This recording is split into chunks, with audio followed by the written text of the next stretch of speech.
ওই যে দূরে একটা নদীর রেখা দেখা যাচ্ছে এবং তার উপরে এই যে সেতু, এই দুটির কোনোটাই খুব একটা সাধারণ নয়। বাংলাদেশের জন্য দুটোই অসাধারণ। একটা হচ্ছে বাংলাদেশের একমাত্র এবং সঙ্গত কারণেই বৃহত্তম খাল, কৃত্রিম খাল, এবং উপরে এই যে সেতু, এটা হচ্ছে বাংলাদেশের সর্বোচ্চ সেতু। বাংলাদেশের এই সর্বোচ্চ সেতু শুধু যে স্থাপনা হিসেবে অনন্য তা নয়, এর চারপাশের পরিবেশ, প্রকৃতিও অসাধারণ। তো চলুন গাবখান খাল, গাবখান সেতু আর এর চারপাশের পরিবেশ দেখাতে দেখাতে আপনাদের শোনাই বাংলাদেশের সুয়েজ খাল এবং বাংলাদেশের সর্বোচ্চ সড়ক সেতুর গল্প। আজ থেকে ১ শতাব্দীরও বেশি সময় আগে, একদম সঠিক করে বললে এখন থেকে ১০৭ বছর আগে, ১৯১৮ সালে রাইট ভ্রাতাদ্বয় অর্থাৎ উইলবার রাইট এবং অরভিল রাইট তখন বিমান আবিষ্কার করেছেন। মাত্র ১৫ বছর হয়েছে। বছরটা প্রথম বিশ্বযুদ্ধের শেষ বছর। আন্তর্জাতিক গণপরিবহন ও যোগাযোগে এখনকার মতো আকাশপথের জয়জয়কার নেই। গণপরিবহনে আকাশপথের ভূমিকা আক্ষরিক অর্থেই শূন্য। আকাশযানের ব্যবহার শুধু সামরিক ক্ষেত্র আর ডাক আনা নেয়ার মধ্যেই সীমাবদ্ধ। যদিও বিশ্বের প্রথম বাণিজ্যিক এয়ারলাইন্স ততদিনে প্রতিষ্ঠিত হয়ে গেছে, কিন্তু শিল্প হিসেবে এভিয়েশন তখনও শৈশবে। বিশ্বজুড়ে যোগাযোগ আর পরিবহনের মূল মাধ্যম তখন জলপথ। ওই সময় বাংলার দক্ষিণাঞ্চলে খনন করা হয় ১৮ কিলোমিটার দীর্ঘ এক কৃত্রিম খাল বা চ্যানেল। ব্রিটিশদের উদ্দেশ্য ছিল ভারতের অন্যান্য অংশের সাথে বাংলার নৌপথের দূরত্ব কমানো। ঝালকাঠির পৌর শহরের গাবখান থেকে পিরোজপুরের কাউখালী উপজেলার আমরাঝুরি পর্যন্ত খনন করা হয় কৃত্রিম এক চ্যানেল। এই চ্যানেলের একদিকে ঝালকাঠি অংশে সুগন্ধা, বিষখালী, ধানসিঁড়ি নদীর মোহনা এবং পিরোজপুর অংশে আছে সন্ধ্যা ও কচা নদী। খুবই বুদ্ধিদীপ্তভাবে খনন করা এই কৃত্রিম চ্যানেলই হলো গাবখান চ্যানেল বা গাবখান খাল।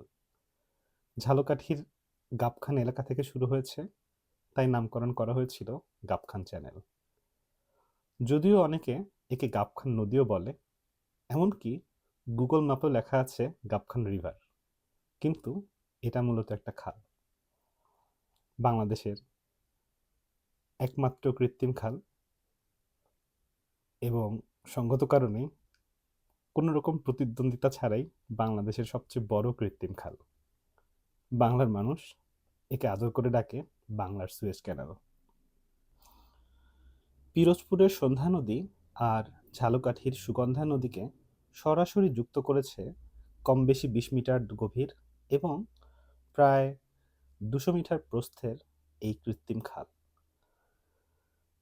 বাংলাদেশের দক্ষিণাঞ্চলের নদীগুলোর নাম খুব সুন্দর: সন্ধ্যা, সুগন্ধা, ধানসিঁড়ি, বিষখালী, রূপসা, কীর্তনখোলা, কালিজিরা, পায়রা, বলেশ্বর। শুনে মনে হয় কবিরা যেন এসে নামকরণ করে গেছেন। অবশ্য সত্যি ধানসিঁড়ি নদীটার নামকরণ করেছেন একজন কবি, আমাদের সবার প্রিয় কবি জীবনানন্দ দাশ।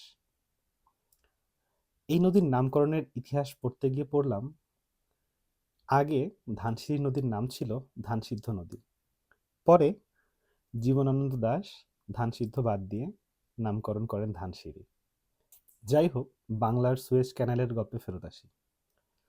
১৯৫০ সালে চালনা বন্দর প্রতিষ্ঠিত হওয়ার পর গাবখান চ্যানেল আন্তর্জাতিক নৌরুট হিসেবে ব্যবহৃত হতে শুরু করে।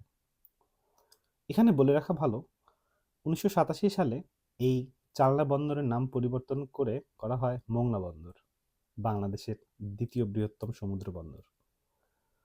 আন্তর্জাতিক নৌরুট হিসেবে ব্যবহৃত হতে শুরু করার পর এই চ্যানেল ঢাকা-চট্টগ্রাম নৌপথের দূরত্ব কমিয়ে ফেলেছে ১১৮ কিলোমিটার। ইতিহাস পুনরাবৃত্তি পছন্দ করে না, এজন্যই সম্ভবত কাকতালীয়ভাবেই হবে বাংলাদেশের একমাত্র এবং বৃহত্তম এই কৃত্রিম খালের উপরই শোভা পাচ্ছে দেশের উচ্চতম সেতু। গাবখান চ্যানেলের উপর ২০০২ সালে নির্মিত হয় পঞ্চম বাংলাদেশ-চীন মৈত্রী সেতু। অফিসিয়াল নাম পঞ্চম বাংলাদেশ-চীন মৈত্রী সেতু হলেও সেতুর জনপ্রিয় আর আদরের নাম হলো গাবখান সেতু বা গাবখান ব্রিজ। স্থাপনা হিসেবেও এই সেতু খুবই দৃষ্টিনন্দন।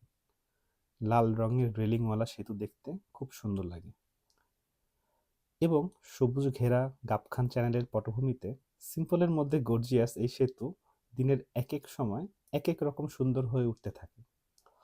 জোয়ার ভাটার সঙ্গে যেহেতু গাবখান চ্যানেলের পানি প্রতিনিয়তই কমে বাড়ে, এই পটভূমির পরিবর্তনের সাথে সাথে সেতুর চেহারাও যেন বদলে যায়। সেতুর নিচ দিয়ে আন্তর্জাতিক নৌপথের নৌযানগুলো যেন খুব সহজেই চলাচল করতে পারে, সেজন্য চ্যানেলের মাঝখানে কোনো পিলার বসানো হয়নি। চ্যানেলের দুই তীরের কাছাকাছি দুটো করে পিলার বসিয়ে দেওয়া হয়েছে সেতুর দীর্ঘতম স্প্যানের ভার বহন করার জন্য। দীর্ঘতম এই স্প্যানের দৈর্ঘ্য ১৬২.৫ মিটার। সব মিলিয়ে স্থাপনা হিসেবে এই সেতু অনন্য, অন্য সব সেতুর থেকে আলাদা। সন্ধ্যা হলে আশেপাশের লোকজন বেড়াতে আসে এই সেতুতে। জনসমাগম হওয়ায় সেতুর দুই পাড়ে অনেকগুলো খাবারের দোকান, চায়ের দোকান, রেস্টুরেন্ট গড়ে উঠেছে। গাবখান চ্যানেলের দুই পাড়ের প্রাকৃতিক পরিবেশ বেশ মনোরম। দুই পাড়ের বড় বড় গাছগুলোর অনেকগুলোই হেলে থাকে পানির উপর, দেখতে খুব সুন্দর লাগে। আবার চাইলে বিকেলে নৌকো ভাড়া করেও ঘোরা যায় চ্যানেলে। গাবখান টোলঘাটের পাশেই সবুজের গালিচা বিছানো ঝালকাঠি ইকো পার্ক। এলাকার ব্যাটারি অটোরিকশার ড্রাইভাররা এটাকে গাবখান পার্ক হিসেবে চেনে। সব মিলিয়ে প্রকৃতি পিপাসুদের জন্য এই এলাকা যে বেশ উপাদেয় তাতে কোনো সন্দেহ নেই। কিন্তু আমাদের দেশে কোনো কিছুই নিয়ম মেনে হয় না। চ্যানেলের দুই পাশে সাম্প্রতিক সময়ে গড়ে উঠতে শুরু করেছে অপরিকল্পিত ছোট ছোট মিল কারখানা। এরা শুধু গাবখানের তীরের সবুজই নষ্ট করছে না, নষ্ট করছে মৌলিক সৌন্দর্য আর প্রাণের দর্শন। এখানে হয়তো অনেকের মনে হতে পারে অর্থনৈতিক সমৃদ্ধির প্রয়োজনীয়তাকে আমি খাটো করে দেখছি, কিন্তু সেটা মোটেও নয়। সুন্দরকে সুন্দর রেখে আর্থিক দিক থেকে আকাশ ছোঁয়ার বহু উদাহরণ পৃথিবীতে আছে। এছাড়া গাবখান চ্যানেলের নাব্যতা সংকটের কথাও অনলাইনে একটু খুঁজলেই পাওয়া যায়।